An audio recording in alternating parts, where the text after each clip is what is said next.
Okay, now we're going to go to the questions that are Unit 8 and Unit 9 from the practice test. So Marie Curie was best known for discovering curium. No, okay, that was named after her. She didn't have anything to do with it. Discovering X-rays. No, that was Rankine. Learning about radioactivity. That's where she comes in. She did all that work and figured it out. And sustained nuclear fission. That was actually Meitner and I forgot this name. Important people. Maybe I'll think about it. Okay, anyway, the answer C. She's learned about radioactivity.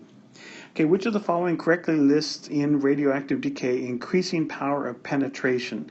Okay, increasing power. So we want to go from the least penetrating to the most penetrating. And what happens there, the least one is the alpha, okay, and then after that is the beta, and after that is the gamma. And those are the symbols for an alpha, beta, and gamma. So alpha less than beta less than gamma, that's answer A. Okay, for what type of radiation? Simply energetic form of light. Okay, we know alpha is a helium nucleus, beta is an electron, and gamma, that's a form of light. So its answer is gamma. Positron is a antimatter electron. 33, when iodine undergoes beta decay, what other particle is produced? Okay, so we say, well, iodine, okay, is 131. Now, we have to look up what iodine is. Okay, so I grabbed the periodic table here. Iodine, you can see it's way over here. Okay, it's iodine number 53, way over here like this. And so let's get this guy out of the way. Okay, so it's number 53. We need that element here. That number, that's important. Now, beta decay, okay, that means it's going to break down. It's going to give off beta particle. Beta particle is an electron, 0, -1. You have to know your particles. You know, helium 4/2 is alpha, E0 -1 is beta, E0 +1, that's positron, and gamma 0, 0. So just do our numbers. The top number is going to be 131 because 131 plus 0 is 131. 53 equals -1 plus what? Okay, and this would be 54. 54. So we've got to look back at our periodic table. Who's right after iodine? Okay, and that is xenon. So the answer is xenon 131, and that's answer D. Okay, in the nuclear equation, letters A and Z and A. So we're just going to figure out what goes here. So do we have uranium 238 over 92? Okay, something in a box. And helium 4/2. So there's an alpha particle. So if you didn't know what alpha was, there it is right there for you, and that might be useful. So what's the number? Top number must be 234, and the bottom number would be 90. And we have to go back and look at our periodic table, and we find out that that is thorium, TH, thorium. Okay, so that's number 90. So do we need Z and A, top number, no, bottom number and top number. So we need 90, 234. 90, 234. There it is up there, answer A. Okay, which of the following is a product in the following nuclear reaction? So we have Na, and it's got 22, and we have to look that up on the periodic table and find out that that bottom number is 11, and that's important. And we got neon that weighs 22. We look it up on the periodic table and find out that number is 10. We need those numbers. So the top number is going to be 0. Okay, the bottom number must be a +1.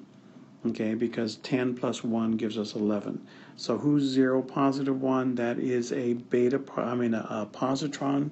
So we're looking at this guy here, right here. Okay, so 0 on the top, +1, so we can eliminate all those other guys. Okay, that's 36. Which of the following is the product of the following nuclear reaction? Okay, well, there's E0 -1. That's a beta particle. Okay, so if you needed a beta, it's actually on the test there. So watch for those little clues. Okay, we've got cesium. Okay, 137 turns into E0 -1. Okay, plus something in a box. Okay, so first off, we have to go back to cesium and find out cesium is number 55. So do our numbers. Top number is going to be 137 because 137 plus 0 is 137. And the bottom number, it must be 56. 56 minus 1 is 55. So who is element number 56? That looks like barium. So we're doing barium with a 137 on top. Okay, that's barium, but it's the wrong number. There it is, barium-137. Okay, 36. Iodine-131 has a half-life of 8 days. What percent? Okay, if it says what percent, that means we're starting with 100%. What percent will remain after 24 days? So we're given both times. We have 24 days and 8 days. We divide those two and find out that we have 3 half-lives. 3 half-lives, so it's going to go down by half 3 times. So it's going to go from 100 down to 50, 50 down to 25, 25 down to 12.5%. So we're looking for 12.5%, and there it is, answer A. Okay, bismuth-214 decays from 60 to 7.5 in 1 hour. What's its half-life? So what we're saying here is we're going starting with 60 grams, and we're going to go down to 7.5. So after 1 half-life, it would go to 30. Another half-life, it would go to 15. Another half-life, it would go to 7.5 grams. So because we know the initial and ending point of that, we know that we have 3 half-lives. Well, if 3 half-lives is 1 hour, 1 half-life is 20 minutes. Okay, 1/3 of an hour. And that's the answer D. Okay, what is the half-life of this substance? Okay, so if we start with 100, we want to know how long does it take until we get to 50. So that looks like 3 hours. So 3 hours is the half-life. We could check that starting from 50. It takes 3 hours to go down to 25, etc., etc. Okay, number 40, radioactive carbon-14 has a half-life about 5,000 years. If a fossil is only 6% as radioactive as expected, then what's the age? Okay, well, if it says percent, that means that implies we're starting at 100%. So we would go down after 5,000 years. Okay, we would go down to 50% as radioactive, and after that we go down to 25%, and then we go down to 12.5%, and then that would go down to about 6.125, so about 6%. So that's 1, 2, 3, 4 half-lives, 4 times 5,000, about 20,000 years to get down to about 6% as radioactive as it should be.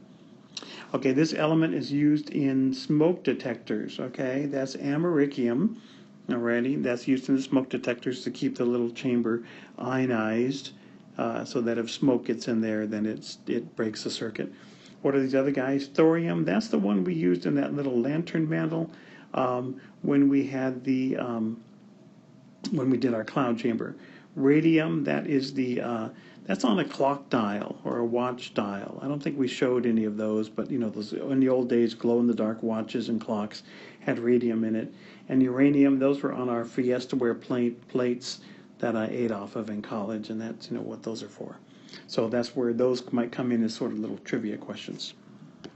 Okay, now we're on to atomic theory. Which electrons are being placed into orbitals correctly in a ground state? Okay, so we'd have 1s, we'd have 2s, we'd have 2p. So we're looking in this problem at these kind of things. So what would happen? We might put 1 there, we'd put 2, we'd go like here, and we'd double them up. So if following along, you say, well, this is wrong because the person should have put 2 in that first one. B, this is okay. It only has 2 electrons, but so far so good. C is bad because they totally skipped that bottom one. And D is bad because they should have gone 1, 1, 1 before they double them up. Okay, so we can eliminate A, C, and D. B is the right answer. Iron's electrons that are farthest from the nucleus occupy what orbital? Okay, well, for iron, what we have to do is we actually have to do its electron configuration, okay, in order to do that. So we got to look at the periodic table and see where it is. Okay, when we look at that, we find out there's iron, number 26, right in the middle. Okay, so it's right here in the middle of our periodic table. And so we're going to say this is, okay, 1s2, 2s2, 2p6, 3s2, 3p6, 4s2, 3d, 1, 2, 3, 4, 5, 6. Okay, or we can go back and say that's argon, 4s2, 3d6. Okay, so here we're back here for iron. So iron we said was 1s2, 2s2, 2p6, 3s2, 3p6, that's 2, 3p6, 4s2, 3d, and we said that was 6. because we didn't finish it off. Okay, so which ones are the farthest from the nucleus? Okay, the highest number is the farthest from the nucleus, so it's the 4s orbitals. Okay, 4s orbitals. The 3s are on the third floor, 2s are on the second floor, first floor. Okay, so we want the farthest ones out, 4s. Okay, the electron configuration for magnesium. Okay, you got to find it on the periodic table, and it's going to be 1s2, 2s2, 2p6, 3s2. Okay, that's the whole thing. And so this much there would count as neon. So neon 3s2. So we're looking for neon 3s2. There it is, answer B. Okay, 45. Which orbital does the highest energy electron occupy in copper? Okay, so we have to look at copper. And if we do look at that, I have my periodic table. You'll have yours out when you do it. Okay, then its copper is 1s2, 2s2, 2p6, 3s2, 3p6, 4s2, 3d9. Okay, so which orbital does the highest energy electron occupy? Okay, the last one we put in is where the highest energy electron, because we do this according to energies. So we're looking for 3d, that's answer A. Okay, next, what is the electron configuration for the nickel ion? Okay, so you can see that all our answers are a shortcut. So if you look at your periodic table, it's very similar to copper. In fact, it's one less than copper. So it's going to be 3d8. Okay, so it would look just like this, only we would say, let's take all of this and let's replace it with argon. That's supposed to be a bracket. Okay, argon, 4s2, 3d8. Now that's neutral nickel, not the ion. Now for the ion, we got to take away 2 electrons. Are we going to take them away from the 3 or the 4? We take them away from the 4. Okay, the farther out they are, the easier they are to plug off. So nickel 2 plus is going to be argon and 3d8. And so is that answer? There it is, argon 3d8. So remember, we remove the farthest out electrons first, so we're going to lose those 4s electrons before we remove the 3d. Okay, next question is pretty easy. How many electrons in sulfur are available for bonding? And what that means, for sulfur, how many valence electrons does it have? And it's in family 6, it has 6 valence electrons. So just where it is on the periodic table tells you how many valence. Remember, go across the table, goes 1, 2, 3, 4, 5, 6, 7, and 8. And so sulfur has 6. 48, how many valence electrons does S2 minus have? Well, like we said, sulfur usually has 6, but when it becomes an ion, S2 minus, then we add 2 more electrons, so now it has 8. Okay, which family of elements forms 2 plus ions? Okay, 2 plus ions way over on the left side of the table. Okay, not the alkali metals, they're 1 plus. The alkaline earth. Okay, the oxygen family would form minus 2 ions, and the noble gas doesn't form ions at all. So answer B. Which element has the greatest electronegativity value?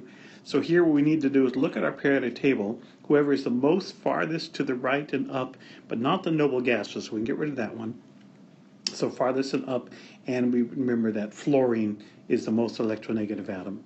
Okay, oxygen and chlorine are pretty high, but fluorine's the highest. 51. Which trend is observed as the atomic numbers of group 2, the alkaline earth metals, increase? So we're saying as we go down this table here, okay, and so what that's going to be beryllium and magnesium and calcium and barium. So as the atomic numbers increase, so as we go down, the atomic size decreases? No, they get bigger because there's more and more layers. The ionization energy increases? No, it's going to decrease, easier to pull electrons off because they're farther and farther from the nucleus. The metallic properties decrease. We didn't talk about metallic properties, but the most metallic are the guys, here's here, the ones here to the left and down. Those are the most metallic elements. So that's not true. The tendency to lose electrons increases? Yes. As you go down, it gets easier and easier to pull off those electrons because they're farther from the nucleus. Okay, consider these elements, P, S, and AS, and these are drawn as they show up on the periodic table. List the elements on order of largest to smallest atomic radius. So remember, they get bigger as you go down.